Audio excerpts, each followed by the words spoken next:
What's going on, Betsperts? We are back for a DFS preview of the Sanderson Farms Championship this week on the PGA Tour. I got my good friend Ron Klos over here at PGA Splits 101. How the hell are you doing on this fine afternoon, sir? Yeah, up in Michigan here, it's the cool weather has arrived, so Yes. it's much different than the 95 degrees in Texas right now that I've been used to. So enjoying it. Yeah, last week, not really the funnest week for DFS, but definitely enjoyed watching that President's Cup competition. Really happy to be back though to a full field stroke play, cut sweat event. With all the intrigue that comes with probably around half the field kind of these lower tier players, and you do your research, and I think we have a big edge here, just because of how much we're digging into the players here. And so yeah, this kind of starts the final stretch, 8 straight events to close out the calendar year. And I know one of the big questions for me, and kind of looking at things from the big picture, is is the chalk going to hit again? 8 of the last 9 winners have been 20 to 1 or lower.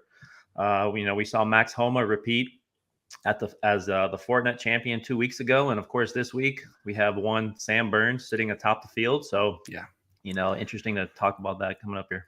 8 of the last 9 winners hit at 20 to 1 or lower. Yep. That is just insane, right? This Yep. is golf betting. We've got 160 people in a field. What are we doing with odds like that cashing all the time? It's ridiculous. So I don't know what the deal is. I've been contemplating this. Is the industry getting sharper? Are the bookies getting sharper? Are golfers just easier to predict now? Like, what is the deal? How is this the case? I think Liv has a little bit to do with it, just because a lot of those players, that middle tier has kind of disappeared a little bit. Yeah. But then again, like last week, most of those Liv players aren't going to be playing the Fortinet, So I just think, you have this group of players at the top who are, they're just, I don't know if it's coincidence or what, but they're taking care of business. Yeah. I'm just thinking out loud real quick before we get into it. Like, I wonder if, with all the overwhelming analytics involved in the golf industry at the moment, if these really good players are just becoming superior skills, like superior talents with all of this information available to them. And there's just no way for the mediocre golfers to catch them. Yeah. But it is golf. It's 4 rounds of golf. And I think going into the Sanderson Farms, we're going to have an interesting week, because do you want to give us your course preview? I know that putting is going to be essential. What else are you looking for at this course this week, Ron? So yeah, the Country Club of Jackson in the capital of Mississippi. It's a par 72, 74, 61 is the yardage. It's a tree-lined parkland course. It's long, and it might be the straightest course on tour. Looking at the satellite photos a little closer, there's only 4 holes with what I call skinny dog legs. They're not even full dog legs. So most of these holes are very straight. It's very similar to Silverado at the Fortinet 2 weeks ago. It lacks a lot of trouble. When you're looking at off the tee, even approaching the green, there's only 56 total bunkers here. Water is in play on only 5 holes. It's a fairly bland course overall. There's really not many risk reward type of holes. It ranks as the 17th easiest course on tour, playing at a full stroke under par over the last 5 years. Of course, being in the South, it is a full Bermuda grass course. The rough here is about 2 inches, and it is mixed with zoysia. So we really haven't seen that mix before. So it's not as penal as some of the other Bermuda rough courses. As for the greens, they're some of the purest Bermuda greens on tour. They're average sized, but when you read the player quotes, kind of one of the biggest themes is the players rave about how good the greens are here. They are fast. They're about 12.5 on the stimp to start the week, and then they kind of get up to about 13 on the weekend. So this will be a little different there with these kind of super fast Bermuda greens. As far as looking at kind of the strokes gained here, any type of player can have success off the tee. Yeah. I do kind of give an edge to distance because it is the 16th longest course on tour. But just a little contrast here. So Cameron Champ won here in 2019. His average driving distance for that week was 304 yards. 2 years earlier, Ryan Armour won. And I don't know if I've ever seen a driving distance separation this big before, but his average driving distance was only 264 yards. So pretty big differentiation there. And so, 5 of the last 6 winners have been higher than average for driving distance. But honestly, the path to success here is pretty much approach play and putting. Yeah. And kind of like you said, it almost does kind of turn into a putting contest. The top of the recent leaderboards here have been filled with U.S. players who have ties to the South. And of course, again, kind of another theme in player quotes is, players who grew up on Bermuda, very familiar with it, definitely have an advantage here. So one other thing to keep in mind, just looking at the weather, I know that hurricane is mostly going to affect the Florida area, but it looks like on Thursday, some of the winds might kind of reach that Jackson, Mississippi area. So there might be some gusts throughout the day on Thursday. But other than that, it's going to be sunny and looks like it's good weather. Awesome. So we're going to expect what scores around about -20 again this week, I think. And I've ramped up the birdie or better percentages, the par 5 scoring. I think that's where a lot of the length of this golf course comes from too, right? You got a lot of shots coming from 250 plus, which I think is you said something about that's way more than tour average, I think at 18% or something like that. So that's incredible. And I think that's, like we can have the Luke Donald, Zach Johnson, Ryan Armour approach, where if you got an exceptional wedge player, you're going to be able to dominate those par 5s still if you can hit them close in your third shot. But then also with length, you can easily get around the green and chip and putt yourself to birdies and eagles. So there's 2 ways to skin the par 5s, and I think it's going to be fun. And that gives us some opportunity to play a bit of different players, some shorter guys, if you are that way inclined, that have some good upside on the putting greens. So let's get into it right off the bat. Do you have any player quotes, actually? Sorry. Did you want to read any player quotes that made sense? Or yeah, there's a couple different narratives here. You have a couple guys who are from the area. So Davis Riley, for example, he talked about how, he grew up right down the road from here. He played this course probably by this point around 20 times or more. He said he won some high school tournaments here. So you got players like Davis Riley, Hayden Buckley's from the area, Chad Ramey. So there's that narrative I'm kind of looking at a little bit. Then you have, like I mentioned in the intro here, players who are just so comfortable on these Bermuda greens. Denny McCarthy had an interesting quote. He's from Maryland, but, he lives in Florida now. And so he talks about how he's been very comfortable on these greens. And as far as this course in particular, he says these are the best greens on tour. I'm really comfortable on Bermuda. These greens are so pure. I see a line on them really well. And I'm so used to Bermuda now. I think I have a good game plan and understanding of how to play this course. So combine that with these greens, and this course is right up my alley. And, you can see he's had 4 really high. I think he's got 4 top 17s here. Yeah. And of course, he's still looking for his first tour victory. So, he is pricey. We'll get to him coming up here. But yeah, that's kind of what the majority of the quotes are. Players talking about, the greens. And, some players do talk about the fairways, keeping the ball in the fairway. And, you get kind of variable lies from this rough. Sometimes the ball can sink down. But other times it does kind of pop near the top with the zoysia. So, yeah, the stats do say overall the rough is not that penal. Players are not having trouble reaching the greens here, even from the rough. So I'm kind of discounting, not looking as much as off the tee as I am just focusing on those approach players. And of course, we've seen players who are not good putters win here. We've seen Sergio Garcia win. So, I think it's just a matter of if you can find your right line on the greens and you kind of get hot with that putter. And that's kind of where the putting contest thing comes in here. Yeah. Yeah. And I think Sam Burns also won here without even gaining strokes putting. He lost 2 strokes. Yeah. So if you can get the wedges dialed in and figure that part of your game out, you can absolutely do that too. But that's obviously a road that's very narrow and filled with speed bumps. So don't want to try and do that, but it is possible. Speaking of Sam Burns, and speaking of $10,700, $1 will get you a monthly subscription to Betsperts Golf, where you can get all the articles, all the tools, all the search functions, all the fun stuff that Ron and the Betsperts crew's putting out there on the Discord or the Slack channels. And it's $1 a month for the rest of the year. So life's good over there. If you're living on a budget and you're not making much money playing DFS, you aren't listening to us in the first place. And secondly, go grab it. So lots of fun stuff out there on betsperts.com. Sam Burns, $10,700. Sahith Thagala, 10-4. JT Poston, 10-2. And Russell Henley rounds out the 10K range at 10-1. A lot of high ownership at the top here. Obviously, the field seems very top heavy. There's not a lot of stud muffins in the field this week. So it's going to be fun having to navigate that. It's going to be fun having to decide, are we going to keep riding the chalk train, or it hasn't been a good year for me because I've been dodging all the chalk, right, Ryan? So that's my thing. And after listening to you say that 20-1 has won like 90% of the time, I might be changing my tune a little bit and just change how I build my rosters versus who I'm putting in my rosters. So Sam Burns just came off an incredible performance at the Ryder Cup. Record obviously doesn't show how well he did play. If you were just watching a lot of his golf, he was just dialed. I mean, he made 8 birdies in the best ball format. And when his driver goes, he goes. I think that's typically when you see him win tournaments, is when he's putting his ball in play off the tee and the rest of his game just follows suit. So give me your thoughts on Sam. Does he have a bit of a Ryder Cup or a President's Cup hangover? That's the big narrative with him. Yeah, if he would have been partnered with anybody else, he probably goes undefeated. Like, he was really good. I don't know what was going on with Scheffler there, but yeah, like you said, he's clearly in a tier by himself here. When you look at the numbers, like, he literally ranks in the top 15 of every single category I looked at. Whether you're looking at par 5 scoring, scoring chances gained from inside 15 feet. I mean, he checks the driving distance box. As far as the hangover, I'm not worried about it that much with him. He's got a very level head about him.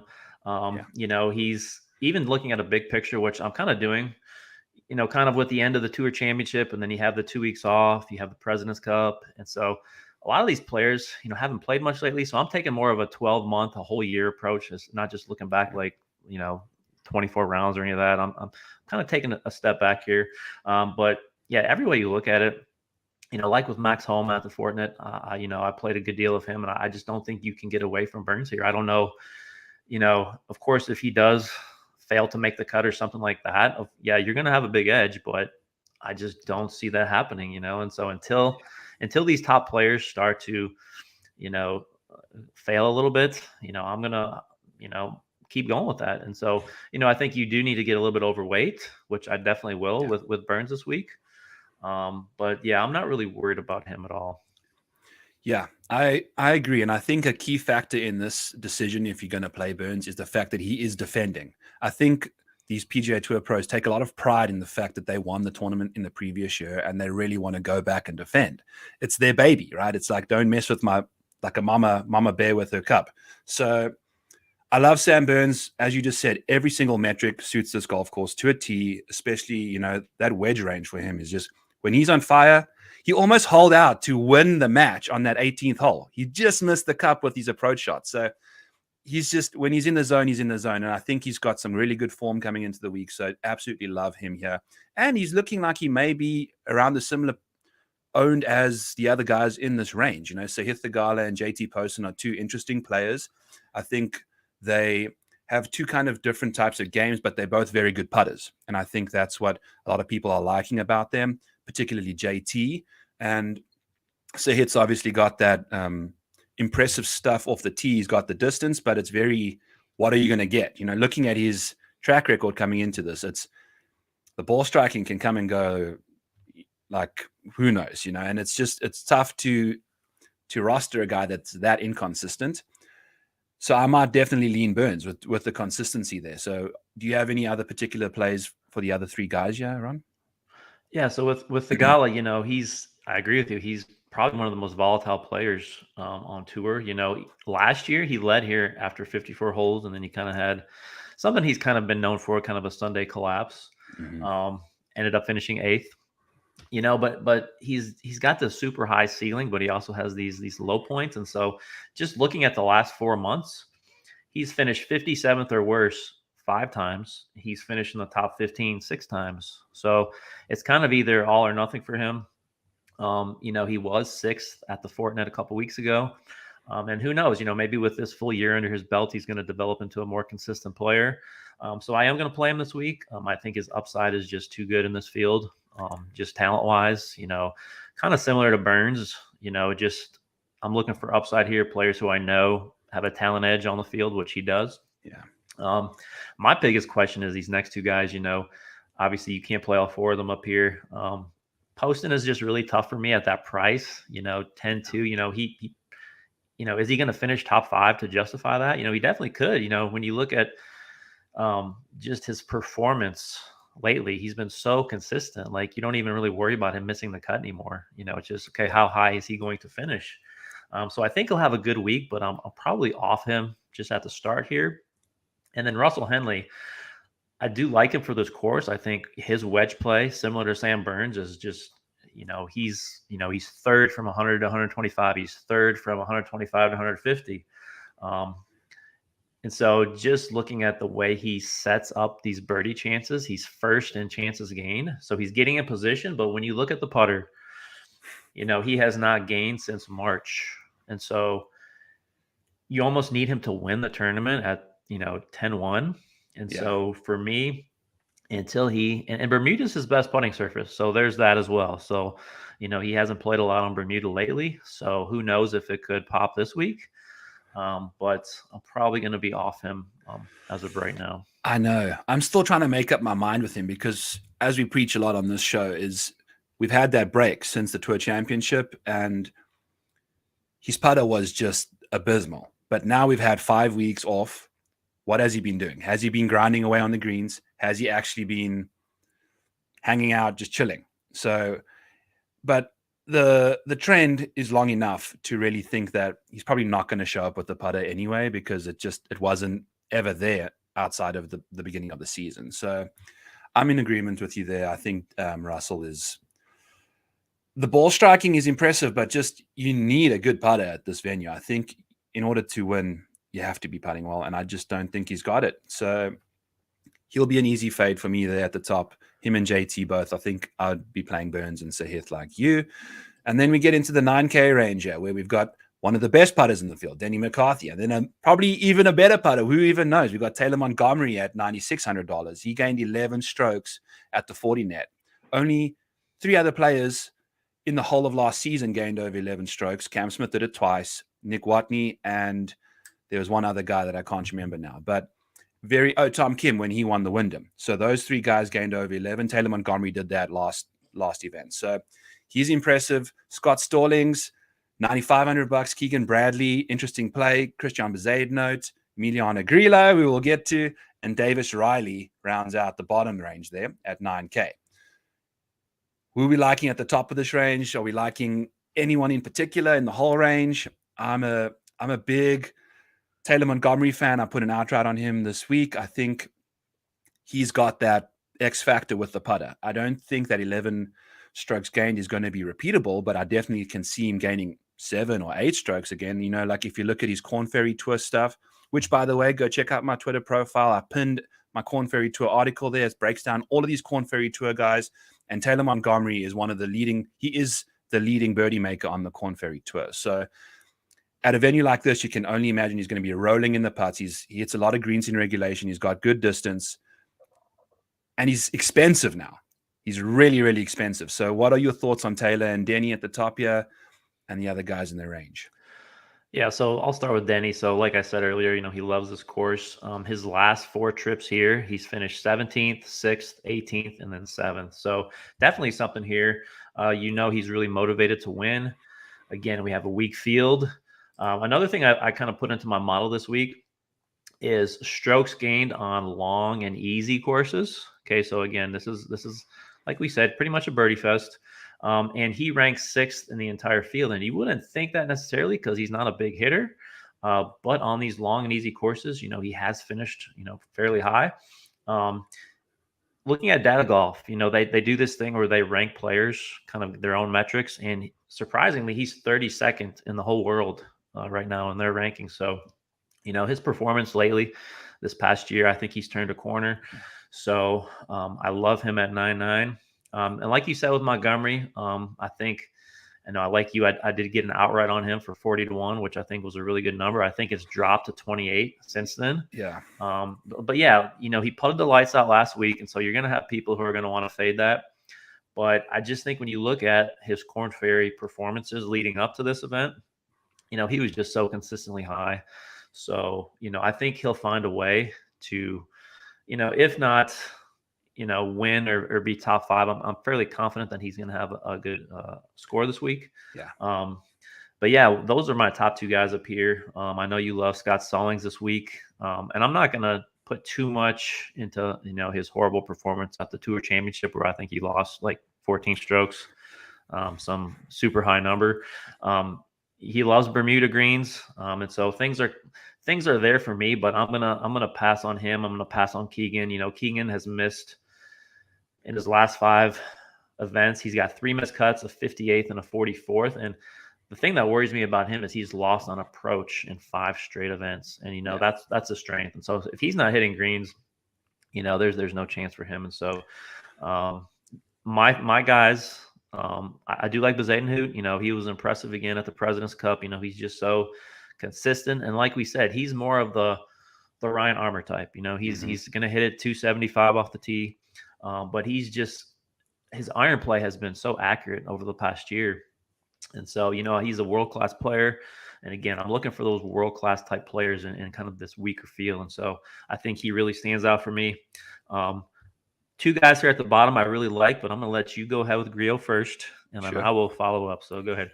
Cool. Before I get to Grillo, I just want to say that Christian Bezuidenhout is a short hitter off the tee, but I spoke to his trainer at the John Deere Classic, and he said that he has picked up distance. He's picked up a whole club worth of distance over the last year, but it's just not enough off the tee to be worthwhile yet, because it's not carrying that magic number of like 295 or something to clear bunkers where it is. But with these narrow or straight fairways, with the lack of bunkers on this golf course, like you said, there's a good chance he can absolutely step on it. So just bear that in mind, just a small little nuance with him. And I love how good of a putter he is. That can be the ultimate neutralizer. So love Bezzy here, especially at that ownership. He's going to be nice and low owned. Let's go there. Speaking of someone that's not owned is Emiliano Grillo, who retweeted my outright pick about him today, which has made my day. Absolutely love that. He was laughing at it because I have him grilling the Sanderson Farms logo in a grill, and I photoshopped his face onto the person. So go check that out. It's also on my Twitter. It's hilarious. I love his game at this venue. He's been putting fantastically. I think the last 6 events, he's gained strokes putting significantly, not just a little bit. He's been putting lights out, and we know that he can be a good iron player. That's been the one problem about his game, is it hasn't been consistently good on the approach side of things. But we know that when he does fire, it's going to be amazing. He can really hit him close. He's a really good iron player when he's on form, and with his putter, the way it's performing right now, I love his upside here. He's going to be very low priced, which gives him a little bit extra ownership, but I definitely think he's got a really high floor with the way he drives the golf ball as well, and he makes a ton of birdies. I think he's 5th in the field in birdie or better percentage, and that's what we're looking for here. So love him at courses like this where he can absolutely putt lights out and just hit the irons close. And then I'm going to be fading Davis a little bit. And just to get to Keegan, he's one of those guys. He lost a bunch of strokes right on approach right before the break. We know his baseline is actually really good on the approach side of things. We've had a month. Does he come back hitting the irons really well, or does he not? But my thing with Keegan mainly is the putter actually just disappeared on him too. So that's what I really liked about Keegan, was when he was putting well, when he was hitting his irons well, and now he wasn't doing any.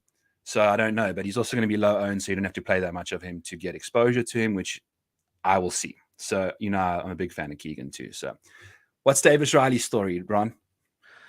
Yeah, so, just the whole hometown boy narrative, I do play into that this week. Now, on the other side, I didn't realize this going in, but he has missed 2 cuts in a row here. So, you have to be careful as well, with these players who, may have grown up on a course. They may love a course. Okay. So, but Davis Riley, for me, he's become a much better player over the past year. He had that time where he really struggled, kind of the later part of the summer. But as soon as he got back to Bermuda greens, when he played, went to the Wyndham at Sedgefield, he finished 13th. And so even at the TPC Southwind at the FedEx, that first playoff event there, he finished 31st. So, I think, just another Southern boy who getting back to Bermuda greens. So he's definitely one of my best plays this week. Ownership, again, have to keep an eye on that. I might have to get some leverage on that by going really over owned. But really quick with Grillo, and it's not just that he's gaining strokes putting; it's that he is averaging 3. He's gaining 3 strokes on average over his last 6 events. Yeah. So combine that with 3 made cuts in a row here. I did play him at the Fortinet, and I DM'd you. He was frustrating me because he kept missing these easy putts. But then that last, I think it was on Sunday. He had a really great round, was sinking everything, and so, yeah, that's enough. When I see consistency from Griot, that's when I'm going to play him. And so, I think you just kind of hope and pray some of these guys are making progress on the greens. If Russell Henley could do what Griot's done, I mean, Henley would win every other tournament. So yeah, those are my two guys down here. So Griot, Riley, and of course Bezuidenhout. Cool. Yeah, I love Bezie. I think he's going to be a little sneaky play, especially something I remember seeing is like people like Davis Riley after the Zurich, when you have this like team event vibe and you've got these emotions and this confidence after playing well in these like four ball competitions. You see a lot of guys just all of a sudden their stats just start peaking right after that. There's a noticeable change in events like that. So for people like Bezie, you never know what kind of confidence he's bringing to this event. He didn't lose a match. I know he beat Kisner, who's a match play thoroughbred, which I think was a little exposed last week, but it is what it is. Anyway, moving into the 8K range, we got some Thomas Dietrich, Sepp Straka, Adam Hadwin, Harris English, Taylor Moore, Seamus Power at $8,400, Trey Molinax is $8,300, Chris Kirk, Gary Woodland, and Wyndham Clark rounding out at 8K. Some interesting names. Yeah, I think you can really get frisky in this range. You can also completely just dodge it. I don't know if there's too many guys that have immense upside in this range, but I'm kind of looking at Sepp Straka a little bit, Ron, and it's an interesting thing because I hope that the break hasn't stopped his momentum that he was gaining towards the end of the season. Because if you look at his baseline, it's horrific. But over the last 12 rounds, he was finding some form with his irons and with his putter. And we know he can putt lights out. That's what pretty much won him the Honda Classic. So he's going to be under 10% owned most likely. And I really like him. Yeah, he's going to be under 9K. And we know he can win a tournament. We know he can play really good golf. And it seemed like he was trending in that direction towards the end of the season. And then I think, just Thomas Dietrich is another guy that is from the Corn Ferry Tour graduate class, but he's played all over the world, a lot of stuff on the Euro Tour, and he's a ball striking machine. He's not going to be the guy that's going to putt lights out to win this event. He might gain one or two strokes and still ball strike his way to victory, which isn't the ideal path of victory here, but he's also going to be quite popular, you got to weigh that up. But who are you thinking at the top here of the 8K range, Ron? So yeah, Straka, I'm just not ready to take that risk yet. He seems like he's either going to contend or he's just going to miss the cut horribly. So, I know what you're saying. He did. I think it was Bay Hill that he won last year. On Bermuda, and so he does tend to pop on that surface. But I'm going to go down to Dietrich here, who I really love. He's kind of interesting because he's been playing all over the world. He's playing on the PGA Tour. He's, of course, Corn Ferry graduate, so he's got his PGA Tour card, and then he's kind of in the same category as Bezuidenhout for me because he has either won or finished very highly in multiple European Tour events, and we're talking like even the BMW PGA Championship. I mean, that was a world-class field, and he finished fifth there. And even going back to 2 years ago, he had high finishes, finished second at the Scottish Open, which is a really high-class field. Dutch Open finished high. So he's got a lot of experience, very talented. He was 12th at the Fortinet just 2 weeks ago. Yeah. So again, he fits the mold of what I'm looking for here. He tends to get very hot with the putter. And of course, if this is a putting contest and, on those greens, I really like him here. Harris English is another guy who's, it's kind of interesting when you kind of dig into, his peaks and valleys. He goes from 2 wins, kind of last year, goes to the Ryder Cup team and is on top of the world. And then he gets this injury. He had surgery for a torn labrum in his hip. He's missing cuts in more than half of his events. But then recently you can kind of see, he's kind of rebounding here a little bit, Finished 9th at the Fortinet. Of course, his 2 of his wins have come on Bermuda greens. So, I really like Harris English just for his win potential, his win equity here at 8,600. So if he's feeling healthy, which it appears he is healthy again, I can kind of see him in this weaker field, kind of finding his groove here. But yeah, so Dietrich and English are my 2 guys in this upper half. Okay. Yeah. I'm leaning towards Taylor Moore a little bit as well. I love what I'm seeing from him. He's also got a really, really, really solid, I think, short game right now. He's been putting very nicely lately, and I'm just making sure I'm talking the correct. Yes, and he makes a bunch of birdies. He's eighth in the field in birdie or better percentage, which I love from him too. And he's going to be the same kind of ownership as Harris English, which is going to be an interesting situation because Harris's ball striking hasn't necessarily been impeccable. You know, it's been very average, but we know his putting is so good. And you don't need a fully functioning hip in order to putt well, right? Like once you're on the green, you're kind of just swiveling a little bit. So that's what I'm kind of feeling with Harris English. I was loving him until I saw he's going to be, I don't know, he's like over 10% owned up here, which is really interesting. I think maybe last week or the 40 nets performance might have shifted that a little bit. But another person who I always have my eye on and I've really enjoyed playing until the end of the season was Seamus Power.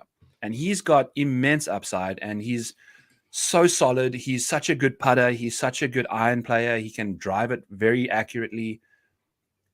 It just went south towards the end of the season. And then hopefully he can be one of those guys as well that you can take an absolute chance on under 5% ownership, maybe. Just a little bit of a sprinkle of him in your lineup to get him going because he has got upside and he has been away from the game now for hopefully a few weeks. And I know he grinds away. I know he works hard on his game. And hopefully the last few weeks have helped him figure out what was going on. I'm down to go there, especially right there by Trey Molinex, who is going to be very, very popular. Understandably so. I mean, I've got him, graded just underneath Sam Burns out here for like recent form and things like that. So he's looking going to be very eye-owned, but rightfully so. Is he going to be one of those chalky guys, Ron, that absolutely crushes this week, or are we kind of trying to dodge him? Yeah, Molinex is a guy who, he plays his best golf in the South. He won at the Barbasol, which is in Kentucky. He was runner-up in Texas.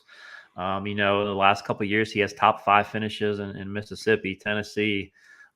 He was 4th here last year. Okay, so, he kind of recently has this massive turnaround with his form and with his confidence. And so, at this price, I think he has a lot of win equity here. I think, his length off the tee, his ability to get hot on the greens. He's made improvements on approach. So I think he's an example. If you're saying he's going to be somewhat chalky, that, I'm going to swallow that chalk. I think he's good chalk.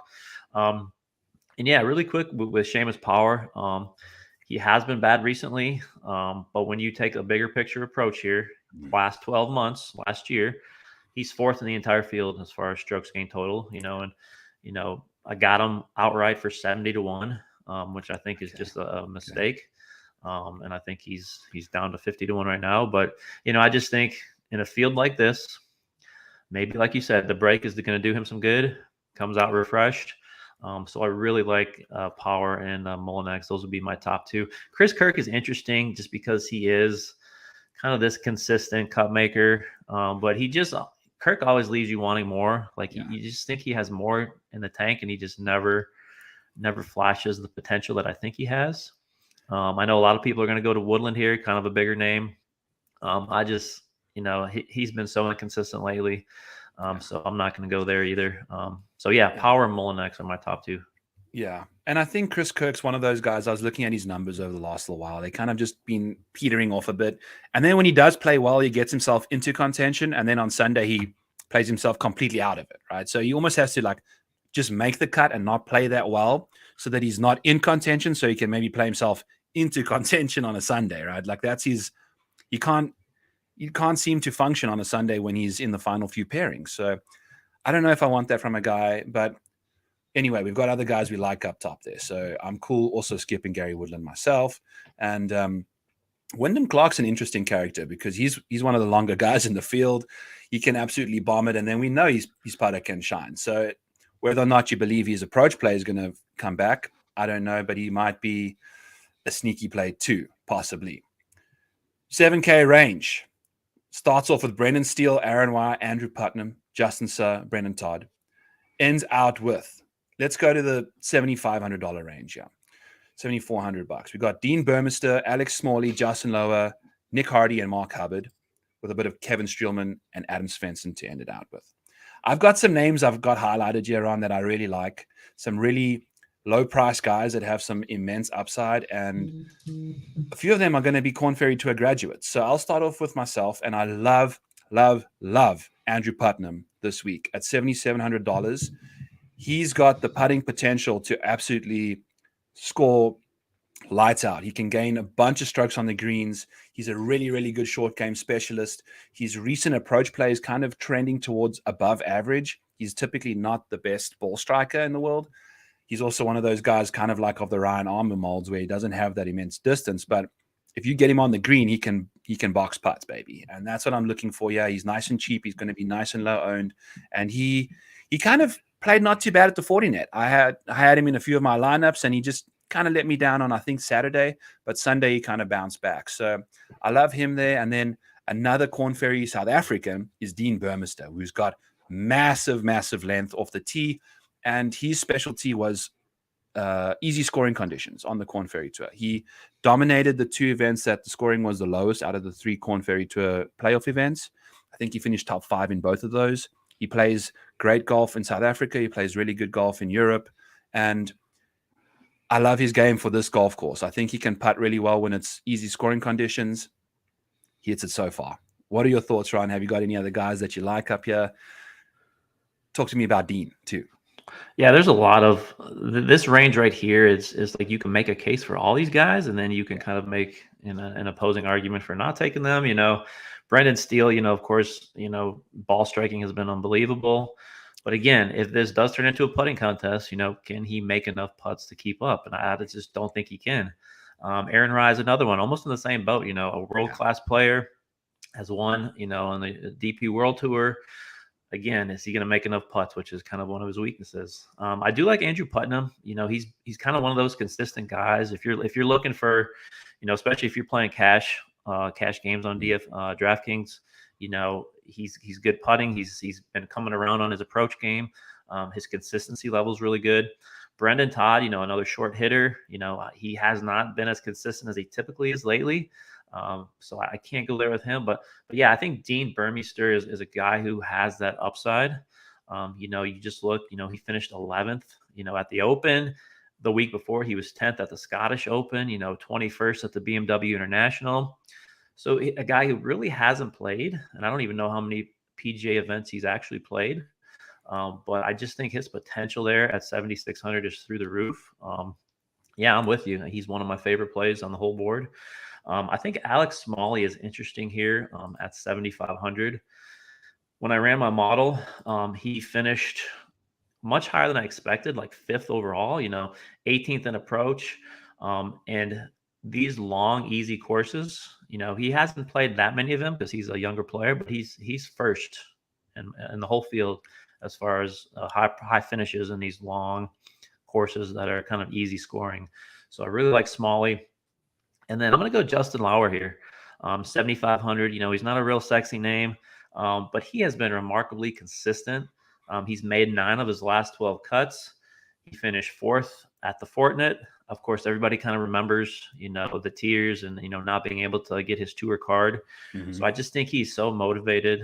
I just love his drive to be the best he can be. And so I think, Smalley and Lauer especially, these are just 2 guys who are just really consistent. If you're looking for more safety and you don't want to take many chances, you're trying to get 6 of 6 through the cut line. I don't think you can go wrong with either of those 2 guys. Yeah. And Lauer's putting has been incredible. Over the last 24 rounds, he's 11th in this field, which I love to see, at this event in particular. And then one more guy I just want to mention is Mark Hubbard. I've got him as one of my favorite players in this range. Ball striker and putter. He doesn't have that length, but it seems like you can hit these greens a lot easier than at other venues, especially with a lack of length. He's going to be in the fairway more than not. And he can putt lights out, man. He's so solid when it comes to the putting side of things.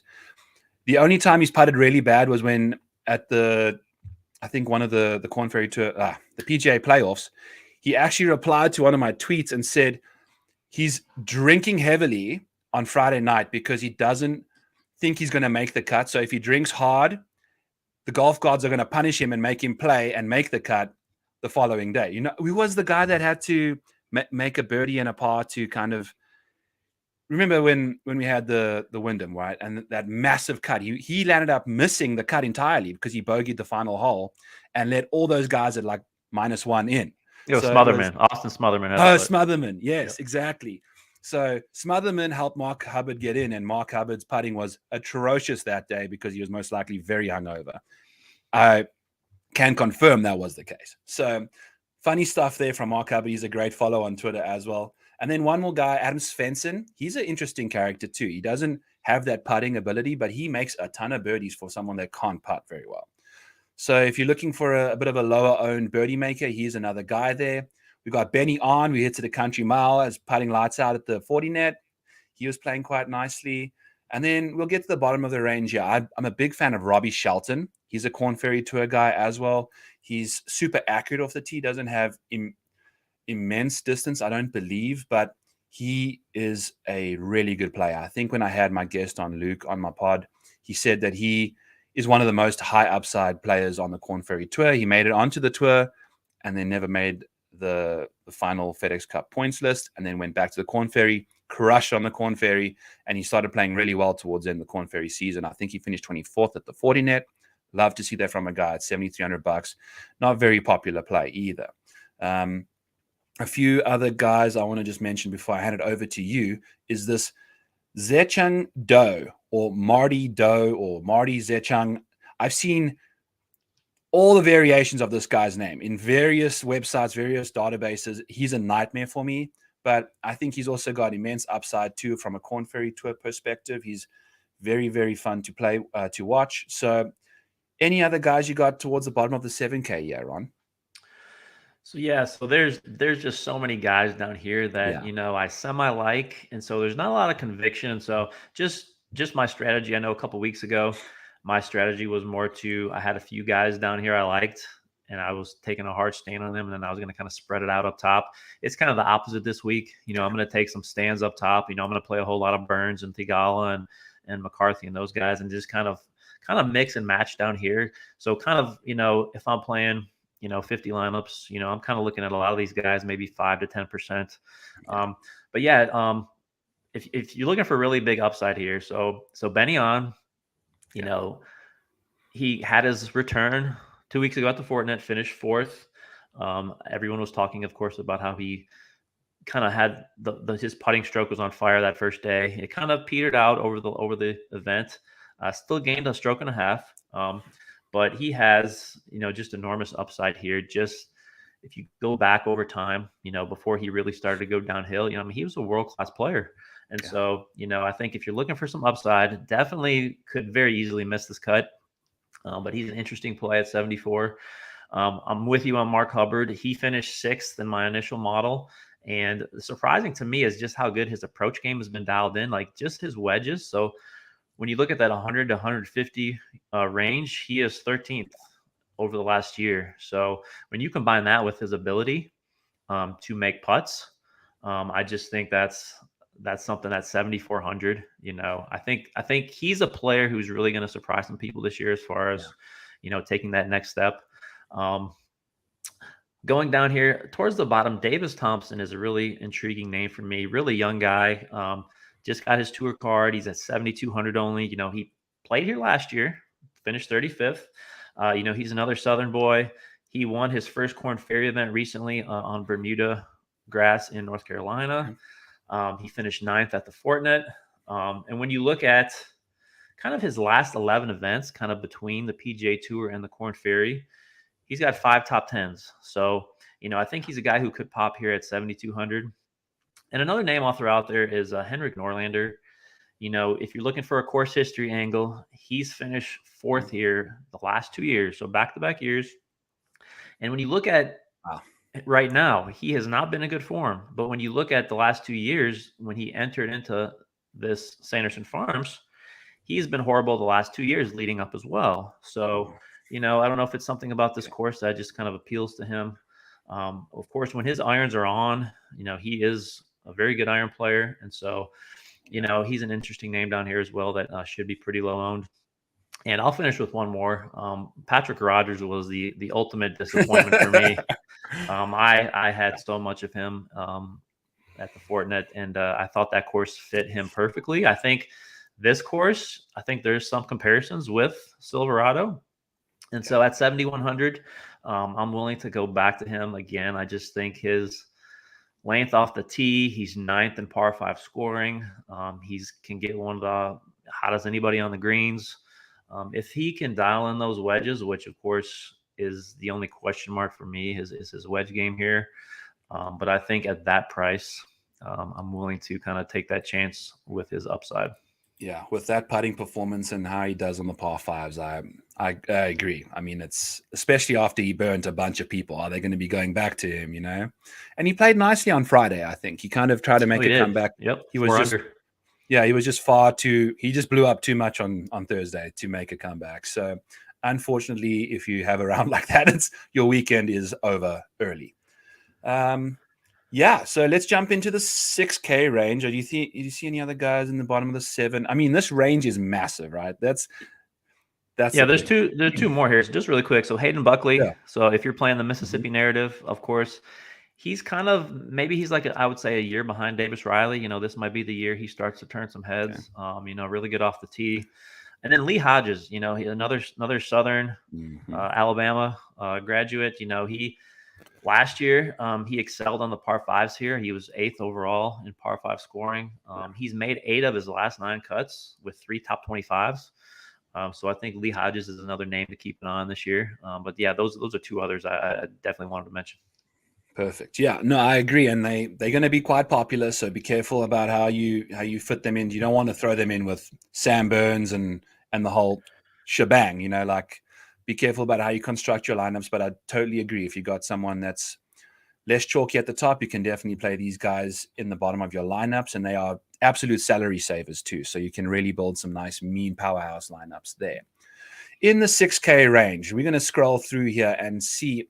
I'm gonna keep talking about some Korn Ferry Tour guys because I've put in a lot of time on that aspect, and I think they provide you with one of the biggest edges because they do have immense upside. Some of these dudes, they are supreme ball strikers like Carl Jahn, who I think he lost 4.5 strokes putting over the first 2 days of his event and barely missed the cut. I think he gained like 4 on the tee to green side of things. So he was doing some really impressive stuff when it came to ball striking, but just the putter let him down in his first PGA Tour event. Maybe a bit of nerves. Now the second go around, hopefully he's got that out the way and can absolutely crush it. I don't think he's going to be that high owned either. Another guy, Matthias Schmidt. I did this last time. I meant to play Matthias Schmidt and I played Matthias Schwab, who they both made the cut, but Schmidt played better than Schwab, but they seem like they're both good plays. So if you're gonna make a misclick, click on Schmidt, not Schwab. Just saying that. I'm very sorry for that random rant there, but these Korn Ferry Tour guys' names are just ridiculous. So that's something that's going on there. Chesson Hadley is also an interesting character. Off the tee stuff, a bit of a concern for him, but the rest of his game, Ron, is incredible. I mean, this guy from inside 15 feet on Bermuda putting surfaces over the last 50 rounds, he grades out the best in this field. So if you're looking for someone that's under 7K that can putt lights out and is hitting his irons quite nicely, Chesson Hadley's your guy. Love to see that from him. And then I'll sprinkle out some Vincent Norman and Michael Kim, 2 Korn Ferry Tour guys as well that are very nice ball strikers. Michael Kim was in the featured group with Max Homa.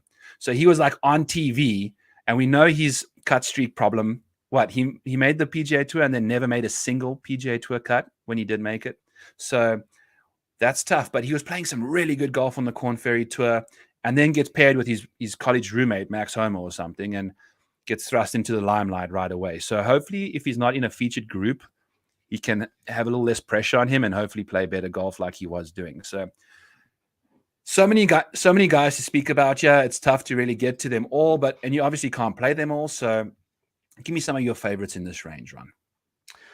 Yeah, I think you have to mention Peter Malnati. He's one of the, horses for courses here. It was his first PGA Tour victory was here. I think it was back in 2016 or something like that.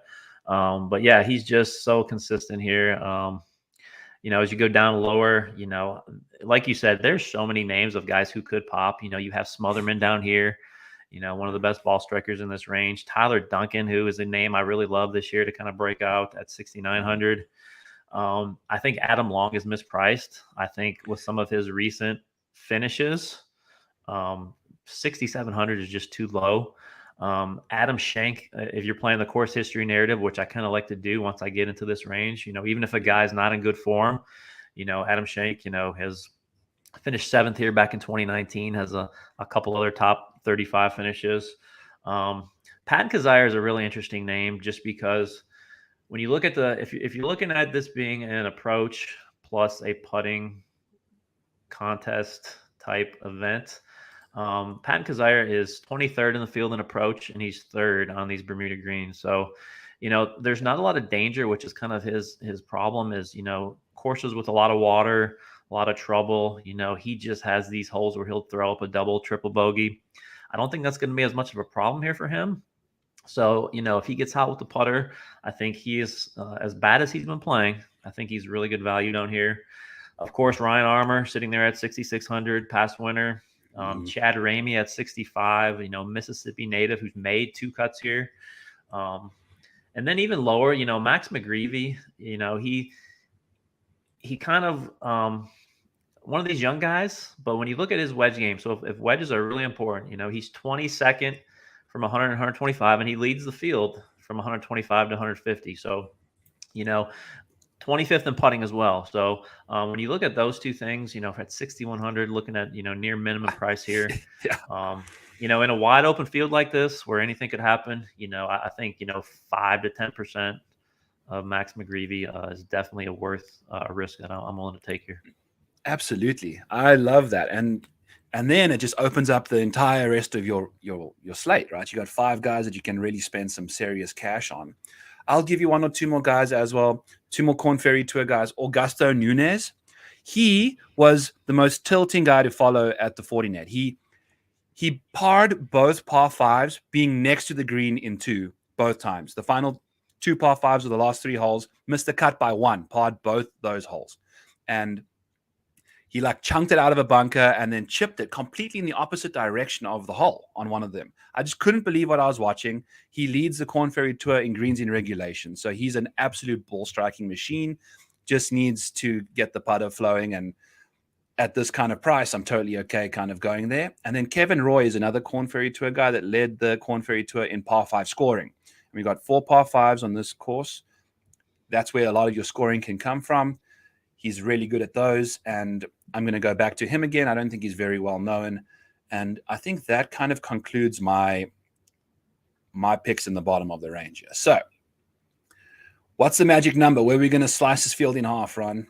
7,600 and above. 7,600 and above, baby. Okay, give me your guys. Who are they? Yeah, so I'm going Davis Riley here. I know he's going to be somewhat chalky. I'll be over the field as far as whatever his ownership comes in at, and I'll go a 1B with Dean Burmeister, who's right down there. Just for that upside potential. So if I'm cheating a little bit, but those will be my 2 from up top. Cool. I'm going to go with my absolute smash play this week. He's going to be Scott Stallings. I love what he was doing prior to that Tour Championship. I'm going to have him in a lot of my lineups. Absolutely nice and cheap as well for $9,500 for what you're getting. And then Mark Hubbard, man, if we're going under $7,600, I'm all in on Mark Hubbard. I love what he can do on this golf course, and it's going to be a bit of a risky play with his course history, but I think he can really get it together. So those are my 2 guys on either side of the $7,600 price range. And yeah, that was it. We are cruising through this thing. It's going to be a fun week. Don't forget, go check out the dollar subscription for the Betsperts package for the rest of the year. $1 for the rest of the month. We got all the search tools, all the articles out there. We got Ron's picks, all the guys' picks in the Discord and stuff. So go check that out for sure. And yeah, Ron, any parting words? Anything? Who's going to win this thing? Who's going to win this event? Well, I've never played a guy with odds at plus 1,100 before, but until things change on the PGA Tour, I'm going Sam Burns is going to run away with it. So he's hey, hate me for playing him, but I just think you can't pass it up until some of these players start to fade away as far as the top of the board. So love Sam Burns. Yes. Obviously, Emiliano Grillo is going to win. He retweeted my tweet, so that's just a guarantee for him. And we'll get him on my podcast once he wins. I think that's going to be a signed, sealed, and delivered type situation. But till next week, we will see you guys then. Catch me at the Model Maniac on Twitter. Catch Ron at PGA Splits 101. We put out some awesome stuff for you guys there and additional information that we don't really speak about on this podcast. So till next time, folks, catch you next week.